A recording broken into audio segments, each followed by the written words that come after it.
49년간 병역 자원의 효과적인 관리와 활용으로 국가안보에 기여해온 병무청이 스마트 국방혁신에 발맞춰 새롭게 도약합니다. 국방개혁 2.0에 발맞춘 스마트한 병무행정. 국방포커스 지금 시작합니다.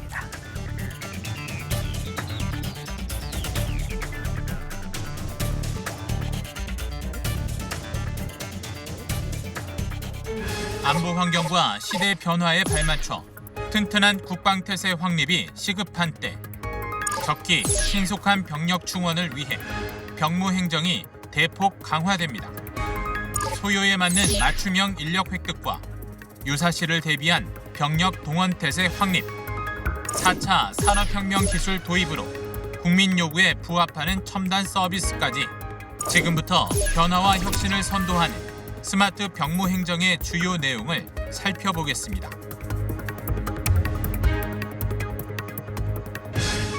시청자 여러분, 안녕하십니까? 윤지연입니다.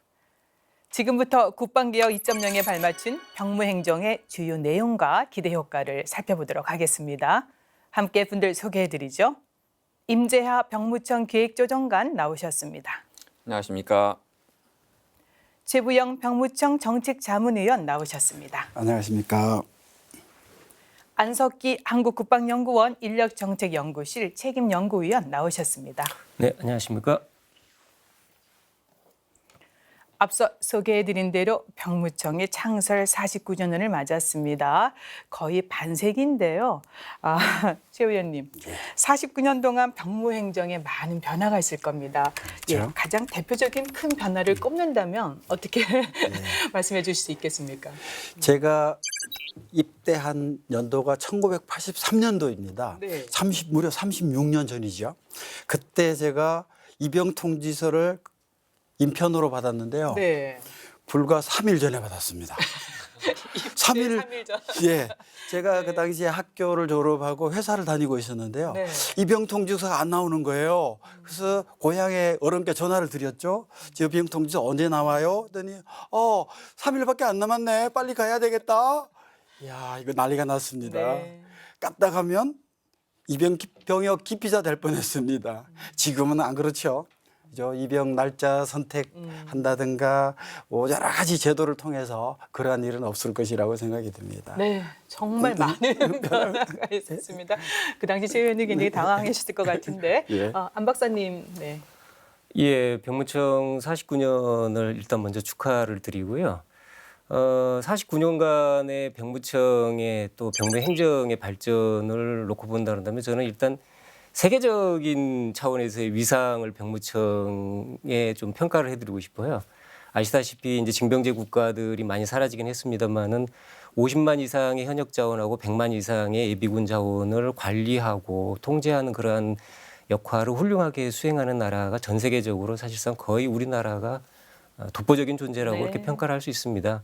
욕심 같아서는 병무청의 병무행정 같은 경우를 수출도 해보고 싶은 그런 네. 정도로 네. 대단하게 49년의 역사 속에서 발전을 많이 이루어왔다고 보고요. 내부적으로 좀 평가를 한다면 병무행정의 49년 역사를 놓고 보면 여러 가지 측면에서 때로는 선도적으로 때로는 대응적으로 잘 이렇게 발전을 시켜왔다고 보고 있고요. 몇 가지 관점으로 좀 분류를 해본다면 병무행정의 어떤 지향성 측면에서 놓고 보면은 예외 없는 병무행정이라는 것들을 갖다가 확실히 자리 잡게 내지는 병역부가라는 것들을 확실히 자리 잡도록 이렇게 추진을 해왔다라는 네. 것. 그다음에 일방적인 병무행정이 과거의 모습이었다 그런다면 지금은 이제 국민들과 소통하는 쌍방향의 어떤 병무행정으로 지금 발전 진화돼 왔다 이렇게 말씀드릴 수 있을 것 같고요. 그리고 예전에는 불특정의 다수를 대상으로 하는 그런 병무행정을 했다 그런다면 지금은 국민 개개인, 의무자 개개인한테 맞춤형 병무행정을 하고 있다 이렇게 말씀을 좀 드릴 수 있을 것 같습니다. 네. 병역 전달 체계 측면에서도 엄청나게 발전이 있었습니다. 우리 위원님께서 방금 말씀하셨지만 예전에는 수작업으로 하다 보니까 그랬는데 지금은 사실 그렇지 않죠. 이메일, 모바일 이런 걸 통해 가지고 사실 디지털 시대의 병무행정을 지금 하고 있는 거고요. 네. 그러다 보니까는 병역 의무자 개개인들이 옛날에는 수동적으로 병역 의무를 부과받는 그런 느낌이었다 그런다면 지금은 본인이 참여를 하고 선택을 하고 이런 어떤 선택성이 강조된 그런 병무 행정을 지금 하고 있다. 네. 이렇게 말씀을 드릴 수 있을 것 같아요. 그리고 서비스의 범위 측면에서도 예전에는 이제 신체 검사 내지는 징병 검사라고 그러죠. 그 부분에서 몇 개 과목 정도의 신체 검사를 했는데 지금은 신체 검사를 하는 그 종류도 엄청나게 네. 늘었고요. 그리고 과거에는 단지 신체 검사 위주로 어떤 보이는 가시적인 측면만 했다 그런다면 지금은 이제 어떤 정신 심리적인 측면까지도 포괄하는 그런 형태의 병무 행정의 서비스 범위도 엄청나게 확대되어 왔다. 이 49년의 역사가 그냥 네. 지나온 것이 아니다라는 네. 그런 평가를 좀 해드리고 싶습니다. 네, 뭐 안 박사님께서 꼼꼼하게 지나온 세월을 짚고 너무 저보다 훨씬 더 아, 예. 꼼꼼하고 많이 알고 계시네요. 네네. 국장님 그래도 추가할 게 있으시죠?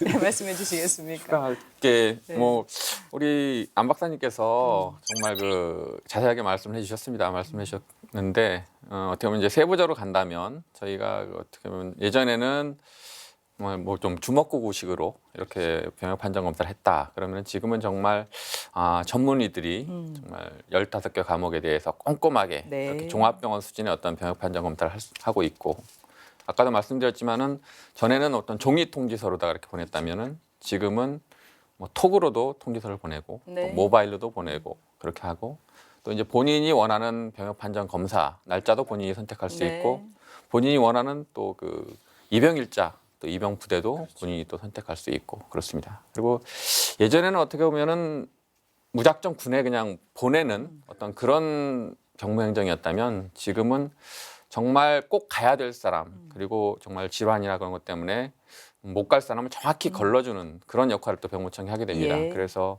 심리 검사 같은 게 굉장히 강화가 돼서 어떻게 보면은 그 인성 검사를 먼저 하고 또 이제 임상 심리 검사를 하고 예. 또 최종적으로 정신과에서 판단을 해서 정말 그 가끔 문제가 되지 않습니까? 군 부적격자들 그런 걸 이제 걸러내는데 예. 최선을 다하고 있고요. 그다음에 또 이제 군에 갔다 온 다음에 그 저희 병무청 업무가 이제 판정 검사라는 거 군에 보내는 것만 이제 한정된다고 많은 분들이 생각을 하시는데 실질적으로 군에 갔다 온 그 동원 예비군 관리가 상당히 네. 중요합니다. 앞으로 저기 현역 자원은 계속 줄어들고 있고 안보 측면에서 이제 동원 예비군이 굉장히 중요성이 더해가고 있는데 네. 이런 어떤 동원 예비군 관리에 있어서도 저희가 그 굉장히 심혈을 기울이고 있고 그것도 이제 첨단화되고 네. 있습니다. 네, 지난 49년간의 병무청의 모습을 지금 살펴봤습니다. 장족의 발전을 했습니다. 현재 우리 군은 급변하는 안보 환경, 특히 4차 산업혁명 시대에 발맞춘 국방개혁을 추진 중인데요. 인구 절벽으로 인한 병력 자원 부족 심화, 그리고 초국가적 및 비군사적 위협 확산 등으로 제한된 국방 정책 속에서 병무 행정의 중요성, 그리고 도전 과제가 무엇인지에 대해서 다시 한번 짚어보겠습니다. 네, 안 박사님 말씀해 주시겠습니까? 네. 네, 우리 그 말씀하신 대로 우리가 직면하고 있는 문제는 젊은 병역 대상 인구의 감소라고 하는 일구 절벽 문제하고요. 그다음에 초국가적 비군사적 위협 확산도 그래가지고 안보 위협의 종류 및 강도, 즉 진폭과 속도가 대단히 미묘하고 또 복잡 다단해져 가고 있다는 것이 특징인 것 같습니다. 네. 따라서 이제 튼튼한 안보와 어떤 그 국방력의 건설 방향에 있어서 국방 인력과 관련된 국방 개혁의 방향성은 당연히 첨단화된 기술 발전을 최대한 이용한 첨단 기술 기반 병력 질감형 병력 구조일 겁니다. 또한 그 자국 이익 중심주의 확산으로 인해 가지고 민은 물론이고 관을 포함한 국가 전반적인 효율화와 국가 경쟁력 강화, 즉 말하자면 국가 행정의 역량 강화가 또 필요한 그런 시점입니다. 이러한 상황에서 과거와 달리 병사 한 명 한 명의 어떤 역량 그리고 그걸 어떻게 활용하는가가 정말 중요할 수밖에 없는 그런 시대에 접어들었고요.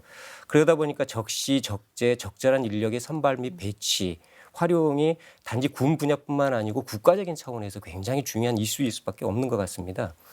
군 인력의 충원 방안성도 그러다 보니까 예전처럼 대량의 인력을 확보해가지고 뿌려주는 그런 개념이 아니고 이제 양적인 충원보다는 필요한 분야의 소요에 맞는 맞춤형, 다시 말해서 소규모 인력의 다분야 맞춤형 인력 획득과 선발이 그렇게 돼야 되는 거고요. 그러다 보니까 이제 특기병 모집 획득 분야의 어떤 확대라든지 선발 인력의 그런 그 증가라든지 이런 것들이 최근에 보여지고 있는 방향성이라고 볼 수 있겠습니다. 네.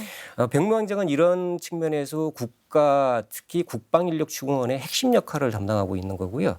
따라서 이제 병역 대상 자원의 어떤 역량, 즉 말해서 자질, 기술, 적성, 뭐 신체 다양한 특성들을 이제 보다 세밀하게 관리해 가지고 양적인 충원보다는 질적인 충원이 이루어질 수 있도록 노력해야 되는 예. 것이 첫 번째 당면 과제라고 보여집니다.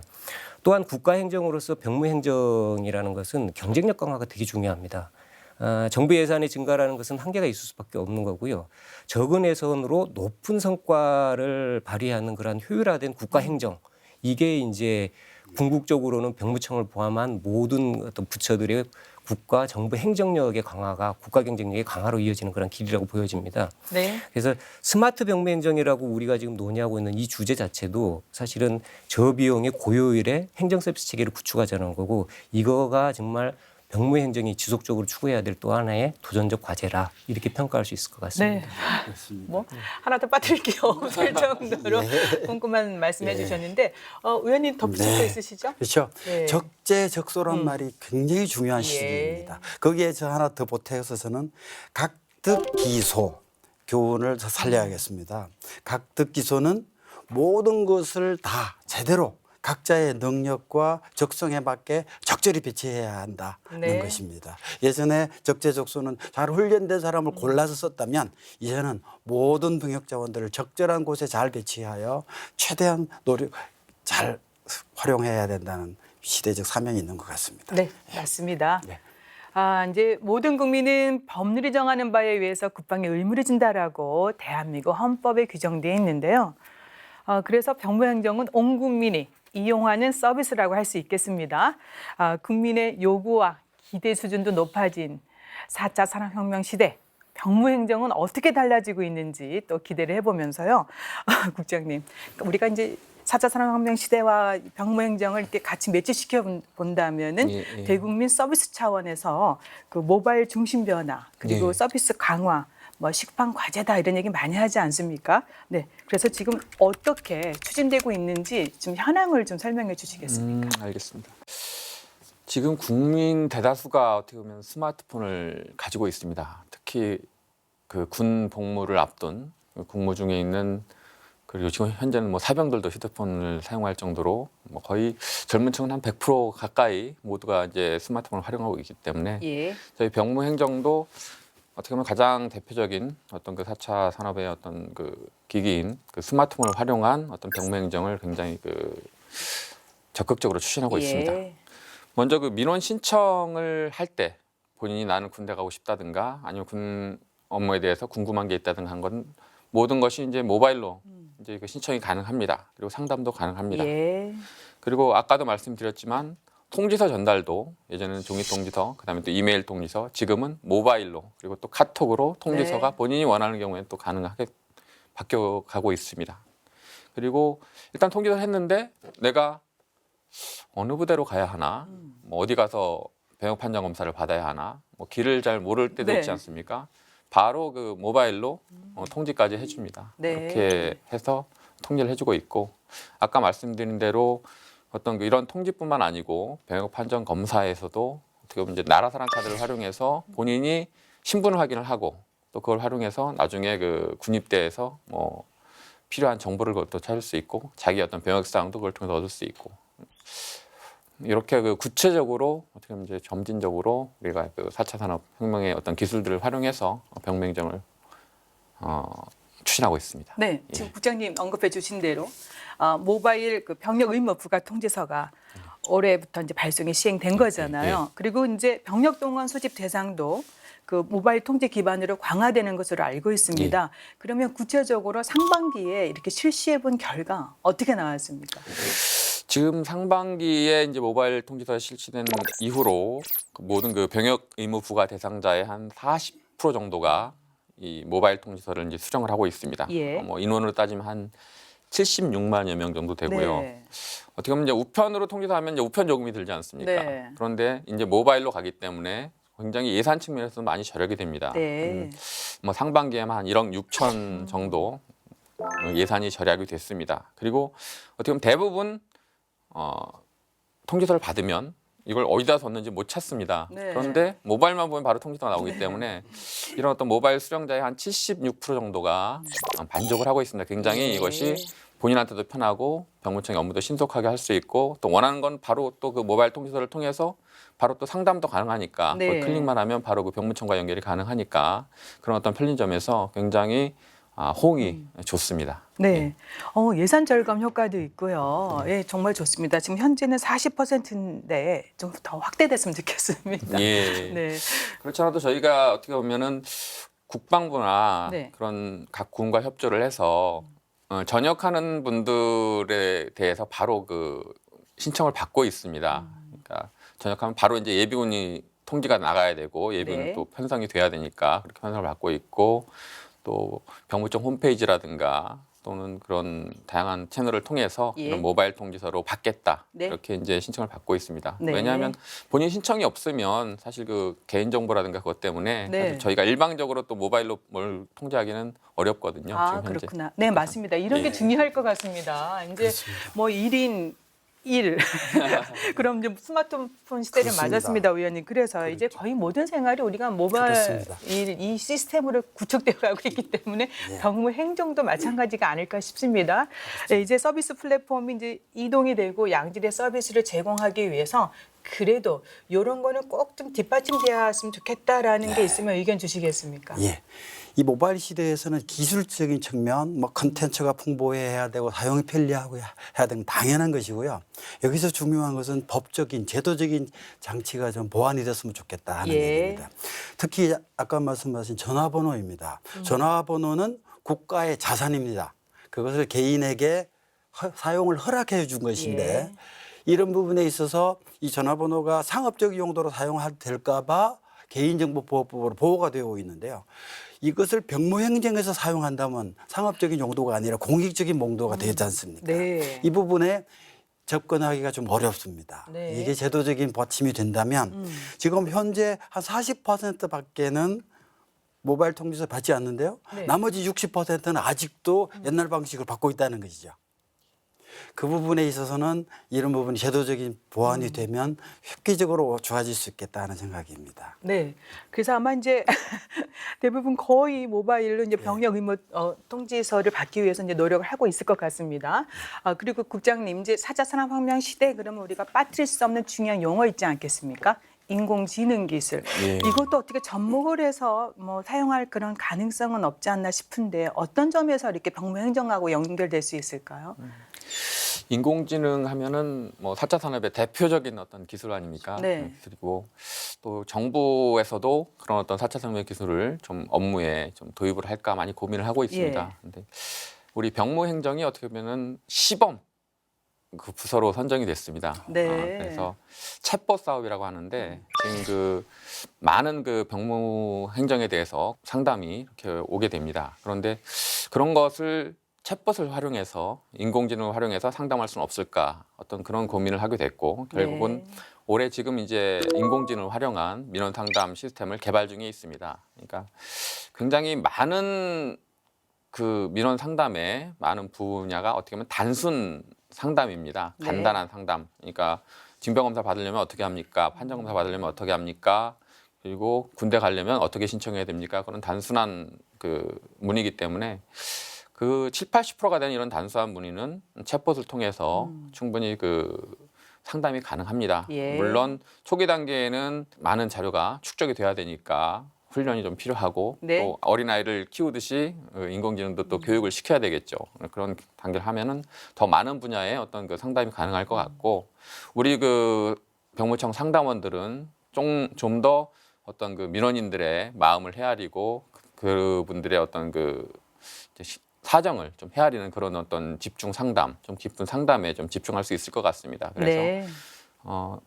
이중적으로 챗봇은 간단한 것, 그리고 우리 상담원들은 좀 더 복잡하고 예. 어려운 그렇죠. 그런 것으로 이제 분담을 해서 할 수 있도록 그렇게 하고 있고 아까 말씀드렸지만은 이런 어떤 챗봇 사업은 어떤 전자정부 시대의 어떤 그 시범 사업이기 때문에 네. 저희 병무청의 이런 사업이 실패하느냐 성공하느냐가 앞으로 그 정부의 어떤 전자정부를 이루는데 가장 큰 어떤 시금석이 될 것 같습니다. 예. 그렇군요. 그러니까 인공지능을 활용해서 병무행정에 적극 도입하고 있는데 꼭 성공해야 되겠습니다. 예. 아마 이제 그 길로 가고 있지 않습니까? 네. 그렇습니다. 1년 365일 24시간 지능형 상담 서비스를 제공하고 있다고 합니다. 정말 편리할 것 같지만 이제 챗봇을 통해서 지원할 수 있는 상담은 지금 말씀해 주신 대로 또 제한적일 수 있습니다. 아직까지는 단순 상담만 가능할 것 같은데요. 다양한 민원 상담에 대해 효율적으로 대응하기 위해서 보완될 사항이 있을 것 같습니다. 이 부분은 박사님이 좀 보충해 주세요.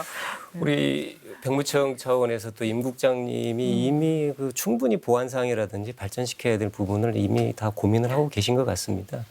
그 다양한 민원 상담에 대응하기 위해서 챗봇 활용한다라는 거 정말 시범사례라고 말씀하셨지만은 우리 국가 행정의 어떤 강화라든지 또 인적 자원, 공무원이죠. 공무원들이라는 인적 자원의 효율적인 활용 측면에서도 굉장히 진취적인 그런 사업이라고 평가가 됩니다. 예.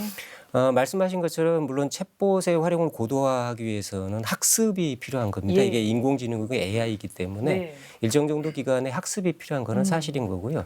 그 한 3, 4년 기간의 어떤 학습 기간을 통해 가지고 충분히 이 일정 정도 수준까지 학습이 된다고 그런다면은 말씀하신 대로 70, 80% 이상의 민원 상담 같은 경우는 충분히 처리를 할 수 있을 것 같고요. 예. 문제는 뭐냐면 이제 관심을 끊지 않고 이런 지속적인 학습 능력이 강화가 될 수 있도록 그 기간 중에 이제 평가를 하고 또 업데이트를 계속 시키는 그런 이제 노력들이 모니터링이 이제 필요하다는 네. 그런 측면이 있고요. 말씀하신 대로 그 인공지능이나 AI가 우리 기술 발달이 됨에도 불구하고 인간이 할 수 없는 부분은 역시 감성적인 부분인 것 네. 같습니다. 말씀하신 대로 그 가사 사정이라든지 뭐 신체적인 어떤 특징이라든지 뭐 여러 가지 사실은 현재의 기준과 법으로 해결이 곤란한 그러니까 내놓고 얘기하기 곤란한 어떠한 민원 상담들이 상당히 있을 거라고 보입니다. 다시 말해서 정부가 민원인의 사정을 직접 들어주고 거기에 공감을 하고 이제 이런 어떤 민원 상담들이 존재를 할 수밖에 없는 거고요. 그런 측면에 있어서 그동안 챗봇하고 AI라고 볼 수 있는 챗봇하고 어떻게 인간이 맨머신이 이제 요즘은 협업체라고 부릅니다만은 어떻게 역할 분담을 제대로 잘 할 것인지 이런 것들이 좀 더 이제 고민이 좀 필요하지 않겠냐.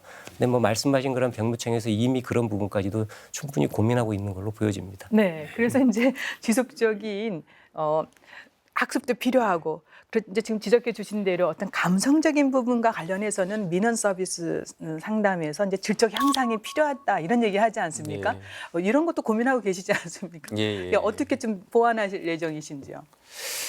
지금 그 상담을 요청하는 민원인들이 요구하는 거는 자기의 어떤 필요한 부분, 자기가 해결해야 할 부분을 바로 해결해 주길 바랍니다. 그걸 갖다가 또 뭐 기다려라 또 뭐 다른 데로 이렇게 전화를 돌려주거나 하면 굉장히 또 불만 민원이 쌓이게 마련이죠. 네. 그래서 저희가 그 민원 상담소에서 전화를 받고 그것이 그 자리에서 바로 처리해 줄 수 있는 민원이라면 바로 거기서 처리해 줄 수 있는 그런 그 원스톱 서비스를 네. 추천하려고 하고 있고요. 그다음에 이제 한 번 전화를 했는데 뭐 전화 통화가 안 됐거나 아니면은 요때 나랑 상담한 사람에 대해서 상담원에 대해서 좀 추가적인 질문이 있다. 네. 그랬을 경우에는 그 상담원이 그 민원인한테 바로 그 전화를 주는 콜백 서비스 네. 그런 또 서비스를 그 시행하고 있습니다. 그리고 상담 건수가 많다, 많은 사람이 물어온다 그런 거는 제도 개선이 필요한 상황입니다. 네. 이게 뭐가 문제가 있는 거기 때문에 많은 사람들이 불편을 느껴서 그런 어떤 상담을 해오지 않겠습니까? 어떤 이런 상담 사례들을 저희가 모아서 네. 그것을 제도 개선으로 이어져서 어떻게 보면 이제 병무 제도 개선이라든가 민원인들에게 필요한 어떤 제도 개선으로 또 이제 개선을 해나가고 있습니다. 예. 그리고 또 하나는 전에는 단순한 어떤 그 텍스트에 의한 그런 상담만을 했다면은 선제적인 어떤 그런 민원 상담을 해주고 있습니다. 요즘에 그 SNS라든가 유튜브가 굉장히 이제 젊은 층에서 많이들 활용하고 있는데 저희가 이런 어떤 그 상담 과정을 통해서 국민들이 많이 궁금하신 그런 부분은 유튜브 같은 것으로 제작을 해서 그것을 시청함으로써 예. 이제 뭐 시각, 청각을 통해서 같이 어떤 그 본인의 문제를 해결하고 궁금증을 해결할 수 있는 그런 어떤 서비스를 하고 있습니다. 이제 또 업무 처리할 때 가장 큰 애로 사항 중에 하나가 이제 구비 서류 아니겠습니까? 그래서 이제 종이 없는 병무행정 구현을 위해서 블록체인 기반 민원 서비스 시범 사업을 추진하고 있다고 들었습니다. 예, 그러면은 이게 어떤 사업인지 조금 더 구체적으로 소개해 주시겠습니까? 예, 블록체인 이것도 어떻게 보면 4차 산업혁명의 네. 대표적인 그 아이템인데 어떻게 보면 이제 보안의 문제가 많이 이제 현재의 어떤 그 시스템이 있지 않습니까? 예. 그러니까 블록체인이라는 건 이제 어떻게 보면 보안 문제를 해결하고자 하는 그런 것이고 우리 병무행정에 있어서도 어떤 그런 보안성 그런 것 때문에 뭐 개인 인증을 해라, 인증서를 또 받아와라. 그렇게 이제 많이들 이제 요구를 합니다. 예. 그런 것이 민원인 측면에서는 굉장히 그 불편 사항이고 어려운 상황입니다. 그래서 지금 그 병무행정에서 이 블록체인 관련 사업도 어떻게 보면 정부의 어떤 대표적인 어떤 시범 사업입니다. 그래서 이것이 완결이 되면은 네. 어떤 그 개인 인증서가 없이도 네. 병무청에서 필요한 어떤 민원 업무를 개인이 그냥 바로 신청할 수 있고 또 대표적인 어떤 그 병무청의 서류를 이제 요구하는 그런 업무는 그 병적 증명서를 발급하는 업무입니다. 네. 대부분 병적 증명서는 그 보훈처에 어떤 그 뭐 보훈 대상자 심사를 받는다거나 뭐 참정용사 인증을 받는다거나 그럴 때 이런 그 병적 증명서가 많이 필요로 하는데 이 블록체인이 활성화되고 이것이 이제 완결이 되면은 보훈처와 저희가 그 연결을 해서 정말 그 인증서 없이 그리고 본인이 뭐 신청만 하면 네. 바로 그 병무청의 어떤 병적증명서가 보훈처에서 바로 그 발급해서 네. 일을 처리할 수 있도록 그렇게 그 편리하게 네. 어떻게 보면 이제 업무를 처리할 수 있도록 저희가 이제 개선할 계획입니다.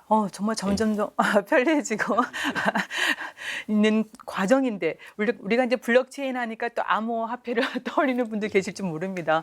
디지털 시대 우리가 참 많은 시스템을 활용하고 또 편리하게 이용하고 있는데 역시 언급해 주신 대로 가장 시급하고 보완될 분이 바로 보안입니다. 네, 그러면은 정보 보안을 위해서는 또 어떠한 대책을 지금 마련해 놓고 계신지요? 블록체인 하면은 많은 분들이 이제 암호화폐라고 말씀을 하시는데 뭐 이 문제에 대해서는 저보다 안 박사님이 더 잘 알고 계시지 않을까 싶습니다. 그런데 블록체인을 도입한다는 것 자체가 이 암호를 강화한다는 거거든요. 보안성을 강화한다는 거죠. 그러니까 블록체인이라는 게 일종의 체인이 아닙니까? 전에는 어떤 개인의 정보를 요 한 군데다만 모아놨다면 이 블록체인은 체인을 연결해서 여러 군데에 이렇게 같은 자료를 보관하고 있다는 거거든요. 그래서 어떤 그 한 군데가 잘못되면은 다른 곳과 그것이 차이가 나지 않습니까? 그러면 이것이 이제 곧 잘못된 게 이제 발견이 되고 이제 수정이 될 수 있는 그런 시스템이거든요. 그래서 어떻게 보면 블록체인을 도입함으로써 보안이 문제가 되는 게 아니고 보안성은 오히려 강화가 되는 네. 어떤 그런 개념입니다. 혹시 만 박사님 추가로 설명해 네, 설명해 좀 말씀해 주시죠. 주세요. 예. 아닙니다. 이 부분은 우리 최부영 위원님께서 최부영 전문가이십니다. 네, 의원님 좀 말씀해 주시죠. 네. 이 데이터 자체를 여러 곳에 분산시켜 둠으로써 오히려 보안이 강화되는 효과를 입니다. 네. 해커가 한 곳에 모여 있을 때는 거기만 위변조하면 되지만 흩어져 있다 보면 동시에 여러 곳에 해킹을 해서 다 데이터를 바꿔놓기는 불가능하거든요. 예. 그러니까 오히려 안전해지는 거죠. 네.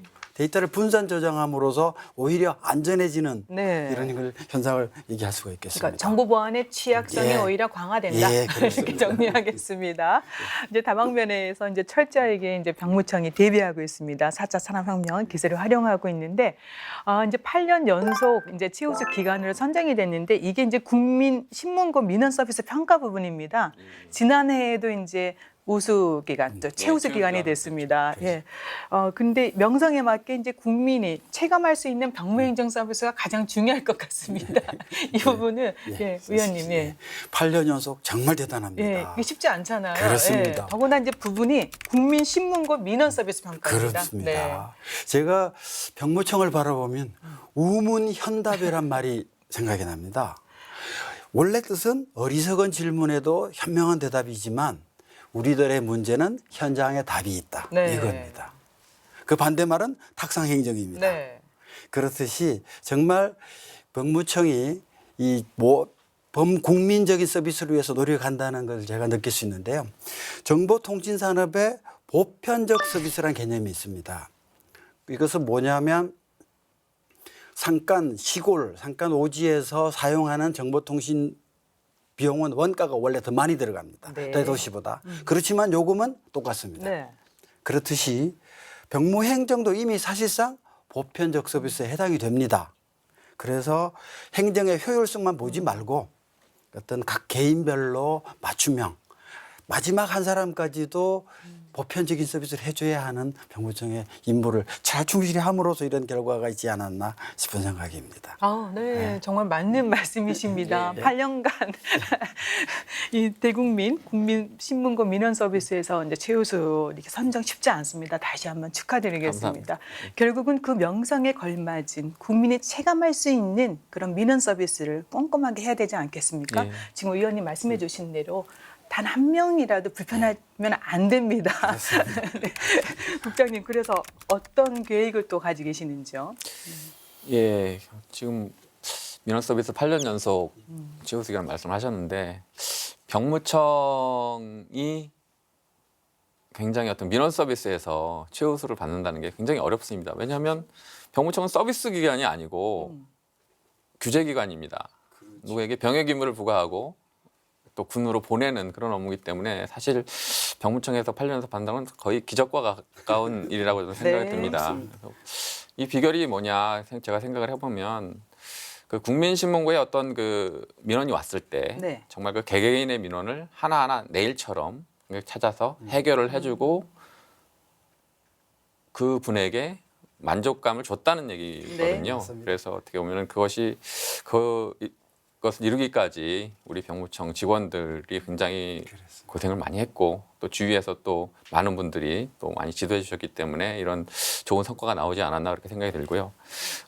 향후 우리 병무청에서 이런 그 민원 서비스를 위해서 그 계획하고 있는 일은 무엇이냐면 지금 현재는 모든 일반적인 병역 의무자들에 대해서만 저희가 이제 어떻게 보면 기준으로 병무 서비스를 제공을 했다면 지금은 어떻게 보면 사회적 약자, 그 어려운 분들 그런 분들에 대한 또 서비스가 또 예. 강조가 되고 있습니다. 그래서 저희 병무청에서는 민간 병원과 좀 협업을 해서 지금 좀 어려운 사람, 그러니까 군내를 가고 싶은데 치료할 비용이 없어서 예. 뭐 치료를 못해서 군내를 못 가고 있는 사람들에 대해서 치료를 해서 뭐 군내를 보내주는 어떤 그 국권위 사업이라든가 그런 걸 하고 있고, 그다음 또 이제 굉장히 여러 가지 일로 바빠서 또는 자기의 어떤 개인적인 어려움 때문에 병무청에 와서 어떤 상담을 받지 못하는 그런 사람들이 있습니다. 네. 그런 사람들에 대해서는 저희가 직접 본인이 요청하면 찾아가서 네.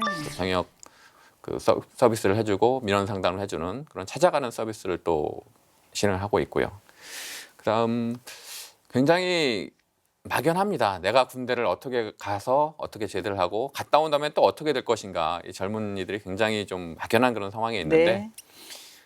이런 좀 막연함을 좀 그리고 불안감을 좀 떨쳐주기 위해서 없애주기 위해서 입영 전 병역 설계 서비스를 하고 있습니다. 네. 그러니까 군대 가기 전에 사람들을 저희가 이제 모아서 본인의 어떤 적성이라든가 특기라든가 본인의 희망 같은 것을 고려해서 본인이 이것을 원한다면 이런 교육을 사전에 받고 예. 아니면 이런 자격증을 취득해서 군에서 이런 분야에서 일을 하도록 우리가 이제 주선을 해주고 네. 그렇게 해서 그 분야에서 이제 경력을 쌓으면 사회에 나와서 그 경력을 인정받아서 취업을 한다든가 그 분야로 진출할 수 있는 그런 서비스를 해주고 있습니다. 예.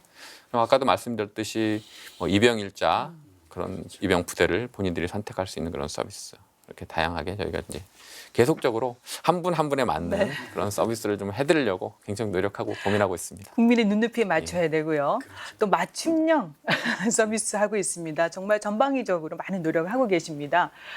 이제 올해 초에 육군에서 군사과학기술병을 처음으로 모집했는데 첨단 과학기술 분야 전문 인력 양성을 위한 병력 충원이 되겠습니다. 적기에 신속하게 병력을 충원하는 것은 병무청의 가장 중요한 임무인데요. 첨단 과학기술권으로 도약하는 우리 군의 개혁 과제에 발맞춘 병력 자원 획득은 어떻게 이루어져야 될까요? 네, 정말 중요한 과제 아니겠습니까? 네, 박사님 말씀해 주시겠습니까? 네, 뭐 아시다시피 우리 군은 국방 개혁에 따라 가지고 약 2022년까지 약 50만 수준으로 병력을 감축할 계획입니다. 근데 이미 체감하고 있듯이 청년층 인구의 인구 감소는 그 속도가 대단히 우리가 예상했던 것보다 빠르게 지금 일어나고 있고요. 이러한 감소 추세는 당분간 회복의 기미는 뭐 거의 기대할 수 없는 네. 그런 것 같습니다. 실제로 2018년 통계에 따르면은 합계 출산율이 0.97 수준이고요. 1 네. 이하입니다. 혹자의 평가에 따르면 1 이하의 합계 출산율을 기록하는 것은 전시 상황이 아니면은 안 된다고 그런 그 통계가 나올 수 없다고 네. 그러네요. 말 그대로 정말 인재 전쟁 시대에 저희가 접어들었다고 볼 수 있습니다.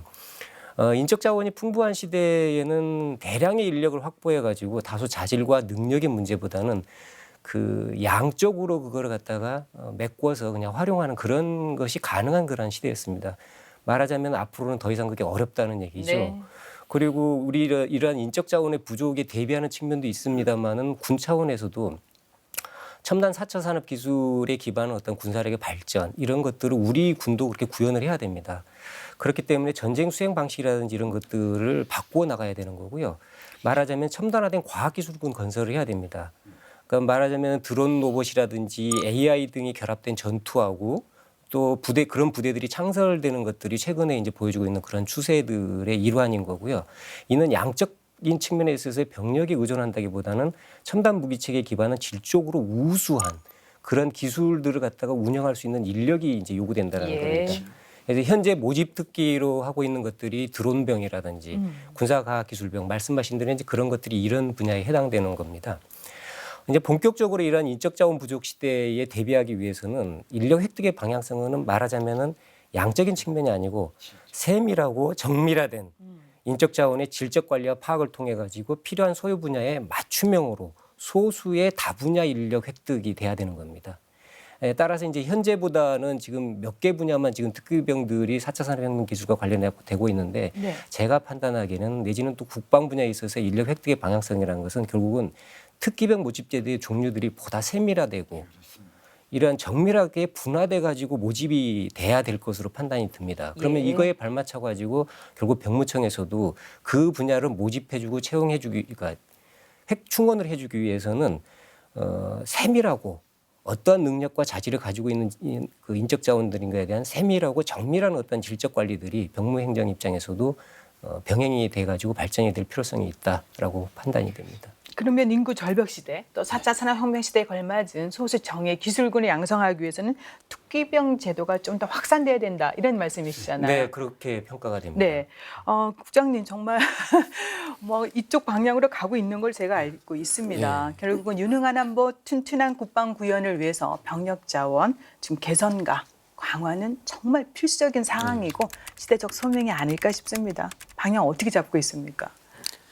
전체적인 병무청의 목표가 바로 우리 윤 교수님 말씀하신 그거죠. 그러니까 그 정예 자원을 충원하는 것이 병무청의 어떻게 보면 미션이자 뭐 사명이고 병무청의 어떤 존립 근거일 수 있습니다. 그래서 말씀하셨듯이 현재 입영 인원의 한 50% 이상이 지금 모집병으로 들어가고 있습니다. 예. 네, 현재 50% 이상이 모집병으로 들어가고 있는데 우리 안 박사님 말씀하신 것처럼 모집병도 앞으로는 좀 더 세분화되고 정밀화되어서 정말 군에서 필요한 어떤 그 양적이 아닌 질적인 그런 어떤 그 병역장이 될 수 있도록 저희가 좀 더 세분화할 계획입니다. 예. 그리고 군과 협의해서 아까 말한 그 과학기술병, 그다음에 뭐 드론병 등 더욱더 그 첨단 그런 분야에 더욱더 이제 확대를 해 나갈 계획이고요.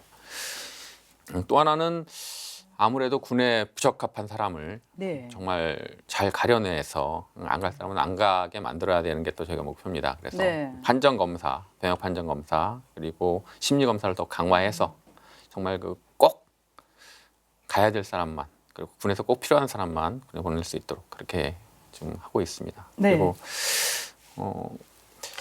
예비 전력의 또 정예화가 또 중요합니다. 네. 예비 전력의 정예화가 필요하기 때문에 어떤 그 군에서의 어떤 그 특기라든가 경력을 저희가 충분히 잘 고려해서 그 동원 예비군도 적재적소에 그리고 가장 적합한 부대에 이렇게 그 지정하는 어떤 동원 지정 제도를 더욱더 발전시켜 나갈 계획입니다. 네, 하실 일이 굉장히 많습니다. 지금 많이 하고 계시고 좀 더 성과를 내기 위해서 예. 이제 세분화되어가는 과제들이 있다는 말씀이신 것 같습니다. 그리고 공정 병역 이행은 귀찮수 지금 병무청장님이 항상 강조하시고 이제 그쪽 방향으로 가고 있습니다. 그래서 의원님 이제 지금 말씀해 주신 대로 정밀한 병역 판정 중요하잖아요. 그렇습니다. 그래서 병무청에서는 전담 의사 이거 제도 운영하고 있고 또 최근에는 옴부즈맨 제도도 도입했잖아요. 그래서 이러한 제도 운영에 대해서 의원님은 어떻게 생각하고 계시는지요? 병무행정의 첫 번째 핵심은 공정성입니다. 네. 그렇죠?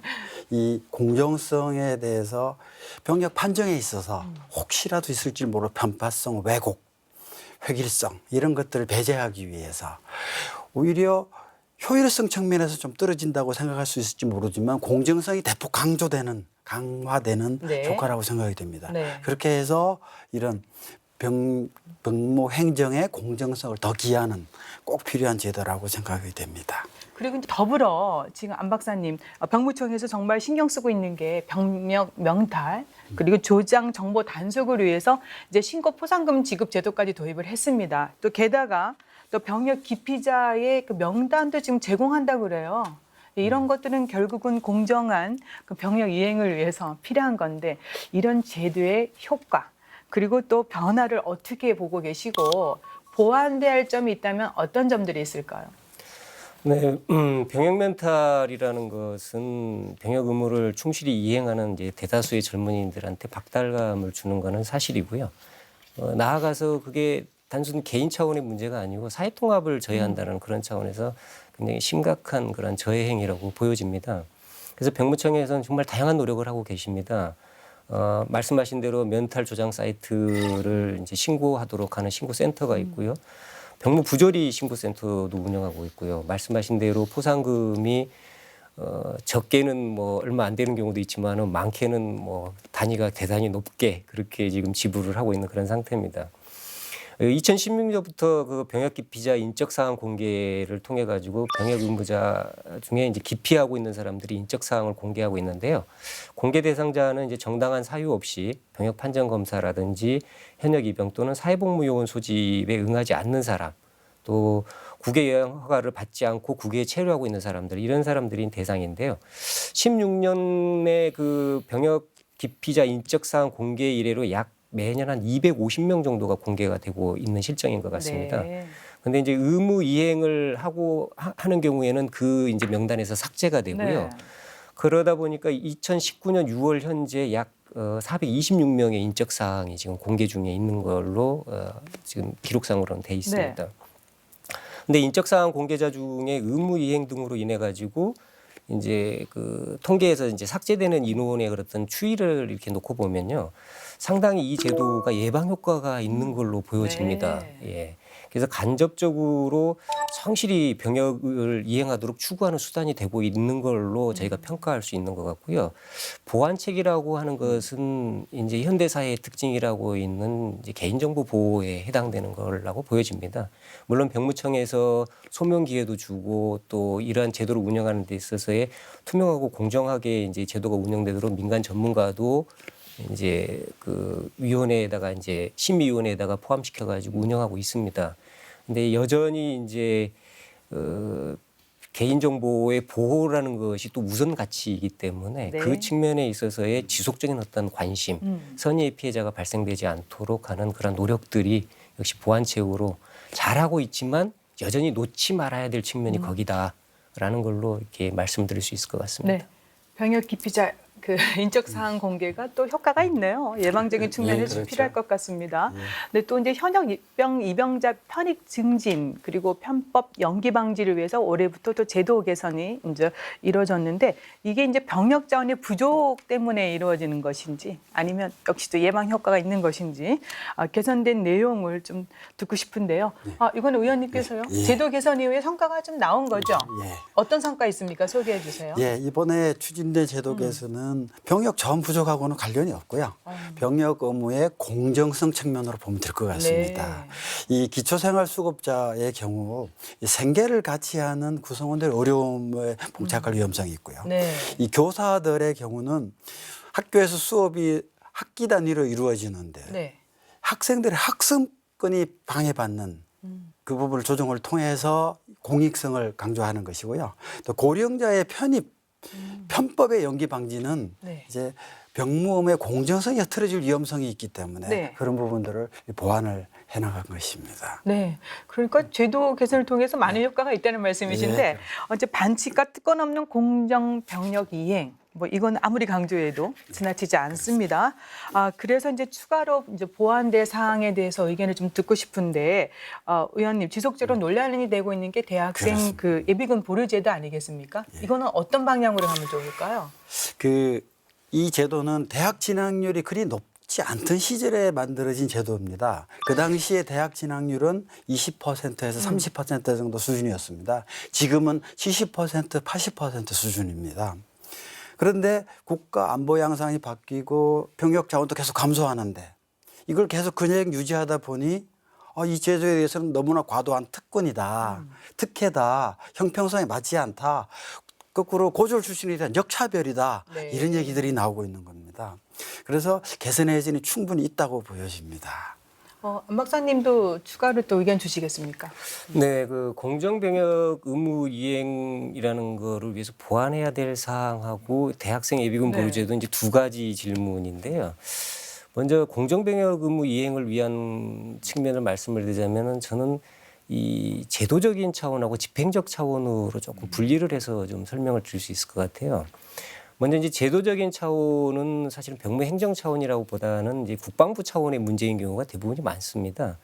그런데 그럼에도 불구하고 병무청이나 병무행정이라는 것이 결국은 국방 분야의 한 축을 담당을 하고 있기 때문에 병무청도 이제 당사자라고 볼 수는 네. 있겠죠.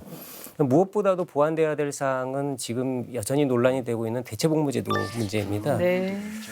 제도적으로 이 대체복무제도를 향후에 어떻게 끌고 나갈 것인지 이거에 대한 논의가 조속히 해결이 돼야 될 것 같고요. 신문에서도 보도가 되고 있습니다만은 대체복무제에 관련된 기관들이 굉장히 많습니다. 부처들이. 그러다 보니까는 입장들이 서로 상의하고요. 이 상이한 입장들을 어떻게 조율해 나가가지고 우리가 원하는 방향성으로 끌고 나갈 것인가 이 부분이 이제 공정병역에 있어서의 큰 하나의 화두일 것 같고요. 네. 두 번째 문제는 이제 그 집행적 차원에서 본다 그런다면 이제 병무행정 차원입니다. 저는 공정한 병역 의무를 위해서 평가나 환류 시스템이 강화가 될 필요가 있다고 보여집니다. 즉 병무행정의 집행 결과에 대해서 평가나 환류의 대표적인 것이 지금 그 특사경제도라고 부르는 그런 부분이 있습니다. 병무청에서 지금 하고 있는 그 부분이 현재 그 조사 범위라든지 권한이 현재 그 병역 면탈이라든지 병무행정의 집행 결과에 대한 평가를 위해서 조사의 범위가 좀 한계가 좀 있습니다. 예. 그래서 그 부분을 조금 확대하는 것들이 좀 조속히 좀 해결이 될 필요가 있고요. 예. 두 번째로 이제 사회 관심 계층에 대한 병역 자원 관리를 병무청에서 이제 이게 국정 과제이기도 할 겁니다. 근데 그 부분이 되고 있는데 문제는 이제 병역 자원의 그 관심 자원이죠. 사회 관심 계층이라고 볼 수 있는 대상 범위가 이게 지금 적절한 거냐. 이거 좀 확대로 좀 할 필요가 있지 않겠냐라는 것이 조금 집행적 차원에서 좀 논의가 될 필요가 있다고 보여집니다. 예. 그런데 이제 두 번째 질문이라고 할 수 있는 대학생 예비군 이제 보류 제도 문제인데요. 지금 현역 규모라든지 병역 대상 인구가 점점 좀 줄어드는데 우리가 써야 될 동원 예비군에 확보해야 될 소요는 지금 사실은 변동이 별로 없습니다. 네. 그러다 보니까 이제 병역 자원으로서의 예비군 자원이죠. 예비군 자원이 굉장히 좀 부족한 그런 형편이고요.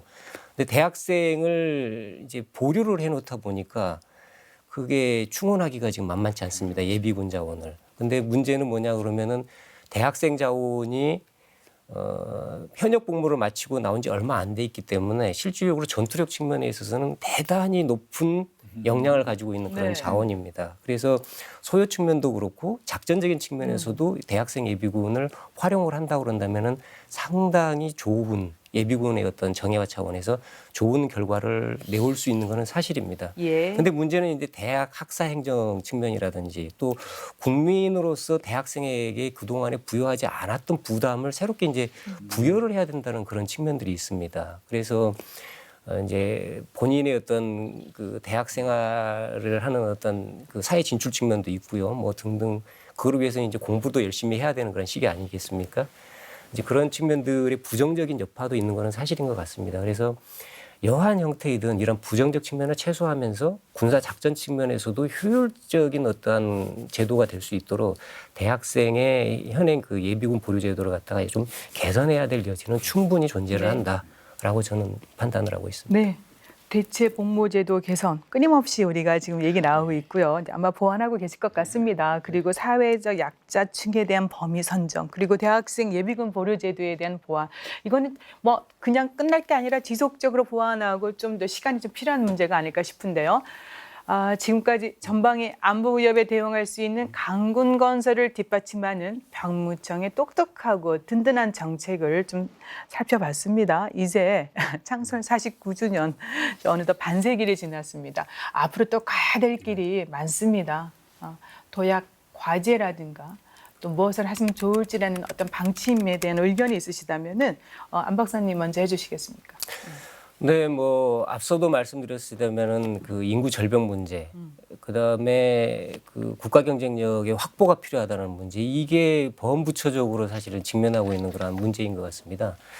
병무청 차원에서도 결국은 인력 활용에 어떻게 보면은 젊은 청년층 인구의 인력 활용의 출발점이라고 볼 수 있는 지점을 병무행정이 지금 담당하고 있는 겁니다. 특히 남성 인력이 대부분이 병역 의무를 이행을 해야 되기 때문에요. 그런 차원에서 놓고 보면은 양적 관리 측면보다는 질적 관리에 보다 좀 세분화된 그런 노력들이 병무행정이 지금 해야 될 그런 도전적 과제의 첫 번째고, 네. 이거를 결국은 질적 관리를 보다 세분하고 정밀하고 또 안정적으로 할 수 있기 위해서는 역시 오늘 그 스마트한 행정, 그다음에 스마트 병무행정 이렇게 얘기를 하고 있습니다만은 그쪽 방향성으로 병무행정 체계를 갖다가 구축하는 그 지속적인 어떤 노력들이 진행되는 것이 두 번째 도전 과제라고 보여집니다.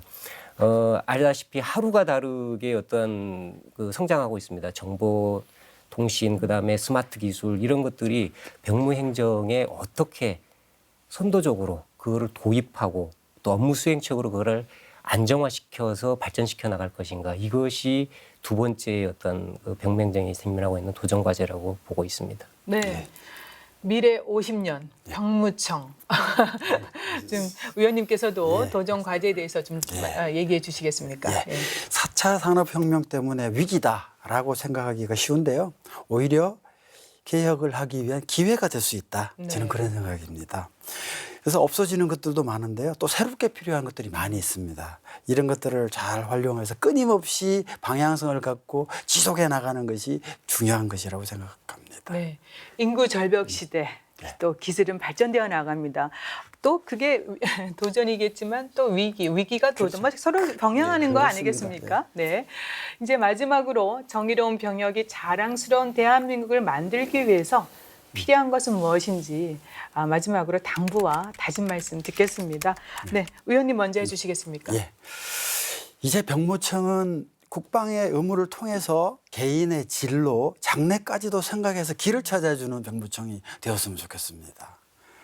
그래서 병무청, 믿을 수 있는 병무청, 고맙게 여길 수 있는 병무청이 되었으면 좋겠습니다. 네.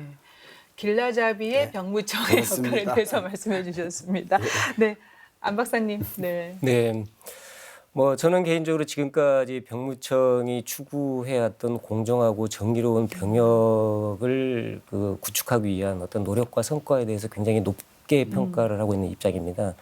근데 이제 앞단에 우리 그 4차 산업혁명 뭐 등등 인구 구조의 어떤 변화 이런 것들을 논의한 것처럼 미래를 조망컨대 병무행정을 둘러싼 환경 변화라는 것들의 그 폭과 속도가 정말 대단히 크리라고 생각이 듭니다.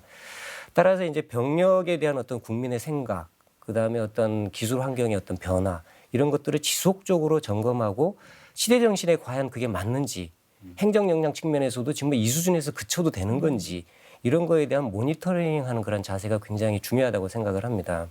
이 과거에 성공을 했다고 그래가지고 여전히 미래에도 그것이 적실하거나 옳다고 볼 수는 없습니다. 그렇기 때문에 새로운 시각에 따라서 변화를 지속적으로 추구하는 그런 열린 자세가 병무행정에 필요하지 않을까. 여전히 잘하고 있습니다만은 네. 그거를 놓치지 말아야 된다는 거를 말씀드리고 싶습니다. 예, 국민과 소통하는 병무 행정 지속으로 필요하다 이런 말씀이신데요.